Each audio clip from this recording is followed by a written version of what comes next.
Hey guys, welcome back to The Readers. I hope you are having an amazing day. Let's get right into the stories. The first one is pro-revenge story. A few background details before I get into the story. I am a child born out of wedlock, but I'm not the only one. I have a fraternal twin brother. Let's call him Max. When my mother and father, who were both 28 at the time, found out they were having twins, my father left my mother in the hospital the day after we were born. Growing up, he was never in our lives, and my mother didn't harbor any ill feelings toward him. We resented any mention of a father who we'd never seen or met, and we were generally happy with just our single mom. There were days when my mother would share old Polaroids of them together, saying things like how we resembled our father and how great those days were, but that nothing could compare to the day we were born. Fast forward to 18 years old, Max and I were at our high school graduation. My entire mom's side of the family was there to celebrate, take pictures, and then have an after party at my aunt's home. Before that could happen, my mother said she had a surprise for us as a man emerged from the crowd. Max and I immediately felt a terrible distaste as we could tell this was the man who had walked out on my mother all those years ago. We felt hatred toward this man, even though my mother smiled whenever she talked about him. "Boys," my mother said, her voice trembling with emotion, "this is your father." Our father cried, which in turn made my mother cry as they explained how he had been involved in our lives, even if it wasn't in person. "I never wanted to leave," our father said, his voice breaking, "but we made a decision together."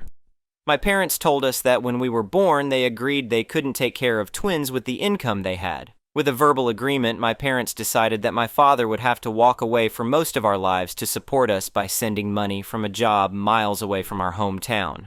So all those years of birthdays, cars, Christmas presents, Halloween costumes, and Thanksgiving dinners weren't only paid for by my mother, but by our father as well. They handed us envelopes that they said were for our college tuition. Our father even took us by the hands and got on his knees while crying. "I'm so sorry I couldn't be there," he sobbed. "Not a day went by that I didn't think about you both." Almost instantly, our resentment toward this man vanished. I cried while Max helped him up. Without a second thought, we embraced our parents, and our father wouldn't stop apologizing. "I wanted to come back so many times," he whispered. "Your mother sent me pictures of every milestone. Our relationship with our father 7 years later couldn't be stronger. We bond in all the ways children and their father should. With their help, we graduated from college, me in business and fashion, while my brother focused on computer sciences. We're both 25 now, doing things we both love." Now you're probably wondering, maybe they got revenge on their father who abandoned them for 18 years. I'm here to tell you no, that's not it. My revenge story is about the woman our father brought to our high school graduation. Our stepmother, I'll call her Vanessa for privacy reasons. Vanessa was and still is married to our father. At first glance, she was a very attractive woman, and we were happy that our father was in love with someone. Our mother had no issues with the marriage. She was actually part of the reason my father proposed. "Your dad deserves happiness too," my mother told us, and Vanessa seemed so sweet when I met her. Vanessa is about 5 years younger than my father, who's 51 years old now and has 3 other boys, 8, 10, and 21 then, 15, 17, and 28 now, from another marriage. We also get along very well with them. My brother and I, loving the fact that we have friendly, kind, and sweet stepbrothers who would step in if anything went wrong. But what we initially thought was not at all what it seemed. The story. Within the first 6 years of getting to know our father and Vanessa, we noticed that Vanessa was extremely babied and spoiled by our father. She and our stepbrothers wore designer clothing brands and had expensive devices. My father told us that he would shower us the same way if we wanted, but we declined the offer. Just reconnecting with our father and remembering the times he spoiled us when we were children, while we resented him, was enough to make us feel cared for. "Dad, we don't need fancy things," I told him once. "Having you in our lives is enough." He smiled, but there was something sad in his eyes. "I just want to make up for lost time." On the days we would spend at our father's house, I would wake up in the middle of the night to use the bathroom or get water, only to hear Vanessa shouting at my father, who would quickly try to calm her down in a non-threatening manner. I didn't understand why she was yelling at him, but it slowly bothered me more each time I witnessed it. "Shh, please, the kids are sleeping," I'd hear my father whisper. "I don't care," Vanessa would hiss back. "You promised me that necklace weeks ago." It wasn't until I realized my father would often visit us with scratch marks, cuts, and bruises on his face and sometimes his arms that I became truly concerned. It was always unsettling to my brother and me when our father would joke that a cat had gotten into their trash or offer some other obviously false excuse. We figured we couldn't do anything until our father stopped hiding the truth. Our stepbrother, the eldest, who we'll call Ryan, came with us to go drinking and dancing on our 23rd birthday. My brothers got wasted. I had a bad experience with an ex-boyfriend and drinking, so I stayed away from alcohol. Therefore, I was the designated driver that day. With the help of a few less drunk friends, I managed to get my brothers into the car, Ryan in the front and Max in the back, his face pressed against the leather seat while mumbling something silly. "You're the best, you know that?" Ryan slurred, pointing at me as we drove. "Best stepsister ever."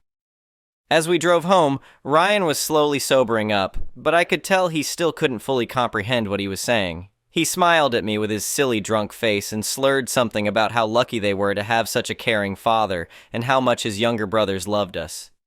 That made me happy until he blurted out something that made me uneasy. What came out of his mouth made me seethe with rage. "Our mom always talks bad about him and your mother to us. Mom hits him too," he said with a laugh before leaning against the door, saying he was tired and falling asleep. "What did you just say?" I asked, but he was already out. How dare she, I thought, as I arrived at my mother's house and helped my brothers stumble inside. I told my brother and my mother what Ryan had said when he was drunk. "He said what?" Max demanded the next morning, coffee in hand, his hangover evident in his squinting eyes. Max was furious when he found out, and my mother was just in shock as she thought she was good friends with Vanessa. Max confronted Ryan 2 weeks later about what Vanessa would do to our father and why. "Look, I know this is awkward," Max began when they met for lunch, "but what's going on with your mom and our dad?" Ryan said that he knew Vanessa was extremely manipulative and spoiled, so much so that Ryan's father was angry with Vanessa and divorced her after she had cheated with his slightly wealthier friend. He told us Vanessa would scratch, throw things, threaten, and belittle my father whenever she or any of her children didn't immediately get what they wanted. My father, being the kind man he is, would tolerate it and give her anything she wanted with a smile. Ryan would be forced to intervene before things got worse. There would be days where she took her kids and stayed at her parents' house if my father attempted to refuse or told her that funds were low. It was especially terrible when she found out our father was setting aside money for our college funds. She went ballistic, Ryan told us, threw a vase at him and screamed for hours. She would talk terribly, in text and in person to her children, about my father being a filthy, broke Asian immigrant who didn't love her, and about my mother being a gold-digging white idiot trying to coax my father into helping pay for our lives on the side. "I've seen the texts," Ryan admitted, sliding his phone across the table. "I shouldn't show you this, but you need to know what she's like." We were disgusted and furious with Vanessa. She would hurt our father and speak horribly about my parents without examining her entitled behavior. This was a moment where we needed to put her in her place. We wanted to ruin her, but we settled on changing the way our father would look at her, which would damage her in a special way. "We have to do something," I told Max that night. "Dad doesn't deserve this." "I know," he agreed, "but what can we do that won't just make things worse?" Max, Ryan, and I came up with a plan. Max and I were our father's pride and joy, after all, so why not use one of us as bait? Together, the three of us pooled money we had saved from jobs, birthday gifts, side gigs, and tutoring from the past several years. Max and I had been saving money to buy my mother and her boyfriend a new place to live as their current home was plagued with pests ranging from rats to termites each summer. The money we collected totaled around $3,500. After an argument with Max, it was decided that I would be the one to execute our plan. "Be careful," Max warned. "She's unpredictable." The revenge. After 3 months of gathering funds and careful planning, I took the money and told my father and Vanessa that we wanted to buy my mother and her boyfriend a home. My father asked about my budget, and I pulled out the cash, making a show of counting it in front of them to set the bait. When Vanessa saw the money, I noticed her eyes widen with interest. My father told me that we were good kids and that he was proud we had grown up to be such kind people. I felt somewhat guilty. I was going to alter my father's feelings toward this woman. I hesitated, but then looked at Vanessa's face and became determined. "This is all the money Max and I have saved," I said, fanning the bills. "It took us years." "That's very generous of you both," my father said, his eyes misting. "Your mother will be so happy." We spent the next hour searching for a suitable home for my mother, settling on one as we planned to visit the real estate office the following morning. I took the money and went to my room, hiding the cash under my mattress, the most obvious hiding place, right? While we were house hunting, my brothers were setting up something in my room that hadn't been there before. One of those large Valentine's Day teddy bears that Max had given me when my ex-boyfriend dumped me on Valentine's Day. "The camera's inside," Ryan whispered when he showed me. "You can't even tell." Max, Ryan, and I left the house, heading to my mother's place under the pretense of telling her about the surprise. 5 hours later, we returned to my father's house. He was at work, doing the night shift as a security guard. When we walked into my room, I was genuinely shocked to see all my dresser drawers pulled out, my closet ransacked, and my mattress flipped. We hadn't expected such a thorough search. The teddy bear had also been disturbed, thrown on the floor face down. We were slightly panicked as Max picked up the bear, ripped out threads from its back, and pulled something out. "She took the bait," he said grimly, holding up the tiny camera. I called my father, genuinely panicked, and told him my room had been ransacked and the money was gone. Honestly, I was actually scared because it was most of the money Max and I had saved to actually get my mother a new place. My father was alarmed, saying he'd be home as quickly as possible. "Someone broke in?" he asked, his voice tight with worry. "Are you all safe?" "We're fine, Dad, but the money's gone," I replied, my voice shaking. All of it. As soon as my father got home, I was joined in my room by Ryan, Max, and our father. Max and I expressed our disappointment and anger to our father about Vanessa. Next to my laptop was a camera that Ryan had received from his dad. It was plugged into the computer as Max asked my father to sit down and watch the video. "Dad, there's something you need to see," Max said quietly. The video played. It showed an empty room before Vanessa walked in, not at all stealthily, as she pulled out my drawers, removed my clothes, and threw them on the floor before doing the same with my closet. She even walked straight to the bear, picked it up, and then frustratingly threw it to the ground when she didn't find anything inside. The bear faced the floor for most of the recording, and there was no sound. "What the hell?" my father whispered, his face draining of color. As the video ended, Max and I could see the realization dawning on our father's face. Our father was kind, but not dense. In our 7 years of knowing this man, we had never seen him angry until that night. Dad called Vanessa, telling her to come home immediately. She arrived 4 hours later with 3 bags of designer clothing. I felt my heart break, as I already knew she had probably spent all of our money. I started to choke back sobs as Max tried to calm me down, angry himself. Ryan just stared at his mother with disappointment.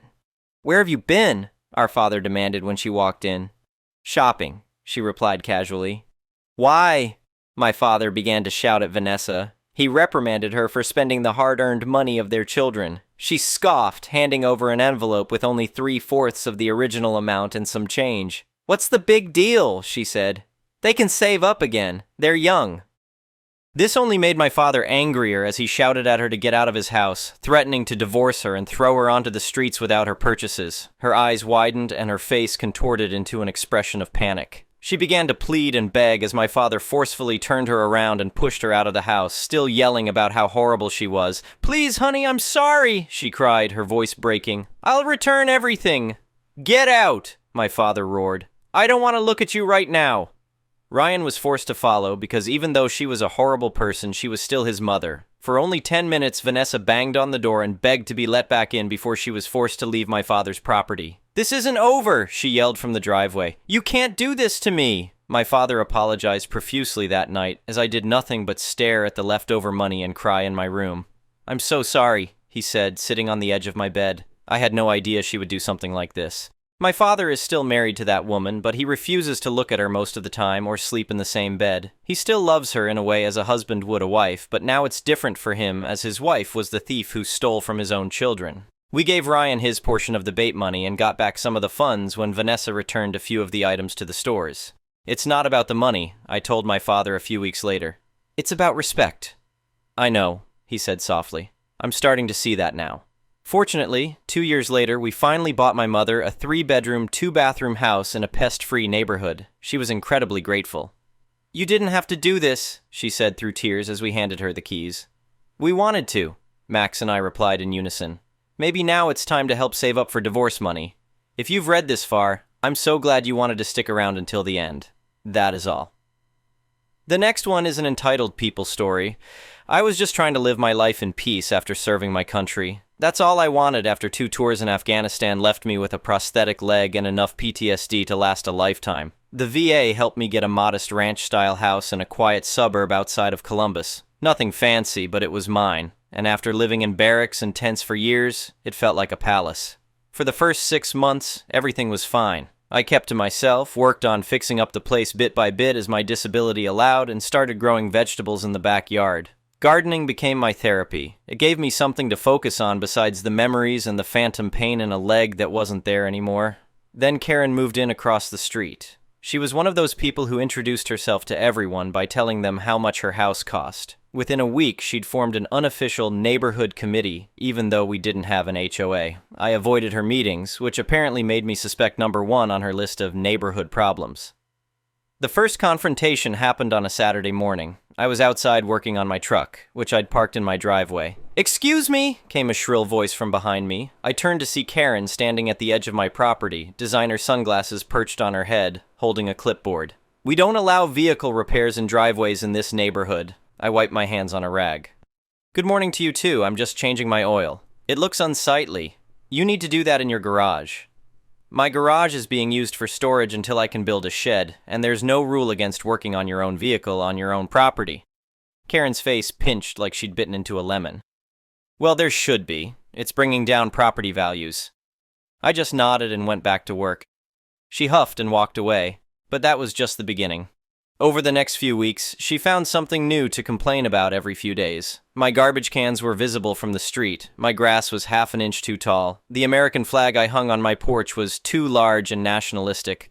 Each time she'd mention property values like it was her religious mantra. Things escalated when I started building my shed. I had all the proper permits and was doing everything by the book. But Karen immediately called the city inspector, claiming I was building an unauthorized structure. The inspector came out, checked my permits, and left satisfied. This infuriated her. The real trouble started when the weather got warmer and I began wearing shorts. My prosthetic leg was visible and I noticed Karen staring at it with disgust whenever I was outside. I tried to ignore it. I'd dealt with worse. One evening, I was sitting on my front porch drinking a beer when she marched across the street with a man I recognized as her husband, trailing behind her like a reluctant dog. "Your condition is visible to anyone walking by," she said, gesturing to my prosthetic. "Could you please cover that up when you're outside? There are children in the neighborhood." I nearly choked on my beer. "Excuse me? It's disturbing to look at. My daughter was asking questions about it." "Then maybe you should educate her instead of teaching her to be afraid of disabled people," I replied, struggling to keep my voice level. "You're making everyone uncomfortable," she insisted. "First the car repairs, then that eyesore of a shed, and now this." She waved her hand at my prosthetic leg. "I'm trying to sell my cousin's house down the block, and you're single-handedly destroying our property values." Her husband looked mortified. "Karen, that's enough," he muttered. "No, it's not. He's being selfish. He could at least wear pants." I stood up slowly. "Ma'am, I lost this leg serving our country. I'm not going to hide it because it makes you uncomfortable. Now please leave my property." "Or what? You'll call the police? On me? I'm a taxpayer." She was practically spitting now. "Karen," her husband pleaded, trying to pull her away. "No. He needs to understand that his choices affect all of us." She turned back to me. "You veterans think you're entitled to special treatment, but you're not above community standards." I didn't respond. I just went inside and closed the door. My hands were shaking so badly I could barely hold my phone to call my buddy Mike, who works as a real estate attorney. The next day, Karen took things to a new level. She went door to door with a petition to maintain neighborhood aesthetics, which specifically mentioned covering unsightly medical devices and prohibiting vehicle maintenance. When that didn't get enough signatures, she started posting on the neighborhood Facebook group about how disabled veterans with disturbing injuries shouldn't live in family neighborhoods. Several neighbors sent me screenshots asking if I was okay. Most people in the neighborhood were disgusted by her behavior, but Karen seemed oblivious to how she was coming across. The final straw came when I caught her taking pictures of me working in my garden. When I confronted her, she claimed she was documenting code violations, but refused to say which codes I was violating. That evening, I got a visit from 2 police officers. Karen had filed a harassment complaint against me, claiming I had threatened her when she was innocently walking by my property. The officers seemed embarrassed to even be there, especially when they noticed my prosthetic leg. "We have to follow up on all complaints, sir," one officer explained. "But between us, we've gotten 3 calls from this woman in the past week about different neighbors." I explained the situation, showed them the screenshots from the Facebook group, and mentioned the photos she'd been taking. They advised me to consider getting a restraining order and said they'd have a word with Karen about filing false police reports. After they left, I called Mike again. He was furious and insisted on helping me pro bono. "This is textbook harassment and discrimination," he said. "We're going to shut this down fast." The next day, Mike sent Karen a cease and desist letter outlining her harassment and explaining that her actions constituted discrimination against a disabled veteran, which violated federal law. He also mentioned that her property values concern was not only offensive but demonstrably false, as housing prices in the area had increased since I moved in. Karen's response was to double down. She posted the letter on the neighborhood Facebook group calling it intimidation and asking neighbors to stand with her against bullying. That's when something unexpected happened. The neighborhood stood up, not for her, but for me. People I'd barely spoken to started showing up at my door with food, offers of help with my garden, and stories about their own run-ins with Karen. One neighbor, a retired judge, offered to help with legal matters. Another, who worked for a local news station, asked if I'd be willing to share my story. I was hesitant about going public, but after Karen called my employer claiming I was unstable and dangerous, I decided enough was enough. The local news ran a story about a disabled veteran being harassed by a neighbor for lowering property values. They didn't name Karen, but everyone knew who they were talking about. The response was overwhelming. Veterans groups reached out offering support. The mayor called personally to apologize for what I was going through, and a national nonprofit that builds accessible homes for veterans contacted me about making improvements to my house at no cost. Karen went suddenly silent. No more confrontations, no more Facebook posts. I thought maybe she'd finally realized how wrong she'd been. Then I found out the real reason for her silence. Her husband had left her. Apparently her crusade against me was the last straw in what had been a struggling marriage. He moved in with his brother and filed for divorce the following week. But that wasn't the end of Karen's troubles. Remember when she mentioned trying to sell her cousin's house? Turns out she was working as a real estate agent. When her broker saw the news story, he recognized the neighborhood and connected the dots. Karen was fired for violating fair housing laws and discrediting the agency. The State Real Estate Commission opened an investigation, and she eventually surrendered her license rather than face a public hearing. Without her job and with divorce proceedings underway, Karen put her house up for sale and moved away within 2 months. I felt a mix of relief and sadness. I never wanted things to go that far, but she'd given me no choice but to defend myself. The shed I was building, I finished it with help from my new friends in the neighborhood. We had a barbecue to celebrate, and someone suggested we start a real neighborhood association. Not to police each other, but to support one another. We now have monthly cookouts, a community garden based on what I started in my backyard, and a program where we help elderly and disabled residents with home maintenance. As for Karen's house, it was bought by a family with a teenage daughter who uses a wheelchair. When they moved in, they asked me for advice on making their home more accessible. I was happy to help and introduce them to the nonprofit that had helped me. Sometimes I think about Karen and wonder if she ever realized how wrong she was. Not just legally, but morally. Property values aren't just about how things look on the outside. They're about the quality of the community, the way neighbors treat each other, and the values we actually live by. My neighborhood's value has gone up in all the ways that truly matter, and I'm proud to be part of it, prosthetic leg and all. The next one is a malicious compliance story. I've been working on IT for around 26 years now. Different companies, but you see quite a bit of MC on the IT world. Back in 2005-06, I worked for a telephone company, a huge one, that had the typical Jira-like bug reporting tool for one of its most complicated and convoluted softwares. The software was so complex, so legacy, that even the development team in-house was afraid to do changes in it. Some updates in the past did backfire spectacularly more than once, so even the tiniest update to that software had to take weeks of analysis before taking place. In that dev team worked 3 of my friends from college. I worked on another one that had an easier life. One of my guys at that team was Bedu. To portrait Bedu accurately, imagine that guy that's always playing innocent pranks, that you never know if he's for real when he's talking because he's always saying the most shocking things just for the LOLs, knows a little bit of magic, uses it to prank, loves football, soccer as well. He used to be good at his job, but he's also a quite bit tired of it, procrastinating and generally not putting too much effort on it. The fact that he's part of that software dev team doesn't help. It's not a fast-paced environment, and people gets bored by the inaction. So, since he's bored, he plays pranks, like connecting a second wireless mouse controller to the PC of a colleague to randomly move the mouse and have him call tech support because his mouse misbehaves, but do absolutely nothing with the mouse when tech support comes. The guy behind the target of the prank ended up calling tech support 4 times before being told what was going on. The team once a week also books a windowless meeting room for an hour, so 3 of them can take a nap while the 4th one guards against someone finding out. Who's the guard rotates each week. The requests for update Bedu gets are almost always something in this style. This report indicates that X value is 25 when it should be 27, please fix. Each request typically comes from a different area, but each area sends a couple of requests probably once a month. But Bedu knows that the algorithm doing that calculation is extremely complex. Reports are baked on a monthly basis on batch processes that can take hours. Testing this is extremely painful also, so he updates the end value on the report where it was 25, now is 27. Easy peasy, see you next month. He gets probably like 10, 15 of these requests per day.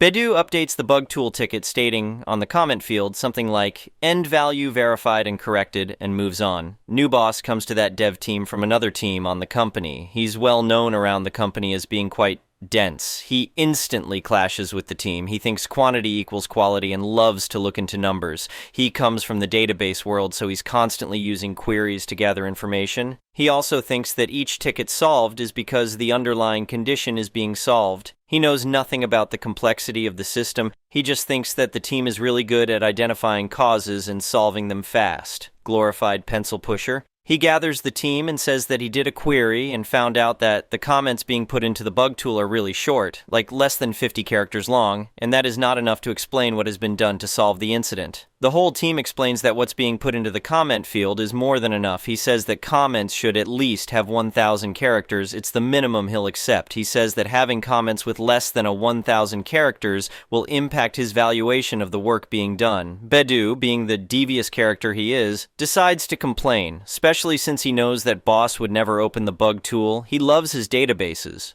First ticket comes in, this value is this, should be that. He updates value, writes the same comment he always does, end value verified and corrected, and then, taking advantage on the fact that the comment field has format capabilities, WYSIWYG type of editor, copies and pastes the chronicle from the latest football match into the field, changes the color to white and the font size to 1 so it can't be seen against the background on the tool, and closes the ticket. If you're the original ticket poster, that comment field is read only, so unless someone selects and highlights the comment, they won't know that something else is there. Next ticket comes, does the same, but writes a rant about some stupid thing. Then on the next ticket, he just keeps pushing random keys in the space bar until the character counter reaches 1,000. He gets bored of doing this, so he becomes more ingenious and inventive by the ticket. Somewhere hidden in that bug tool comment system, a complete original Bedu novel separated in small chapters ends up being written that Noon knows about, outside of us few that have lunch with Bedu and the team. Boss comes a month after and says to Bedu, I've noticed that the size of your comments has gone up last month. You're averaging well over 1,000 characters per ticket. Keep it up. Bedu, plus all my other friends and myself, left the company to greener pastures a year later. I still talk daily with Bedu and people from that team. Anyway, thank you for watching.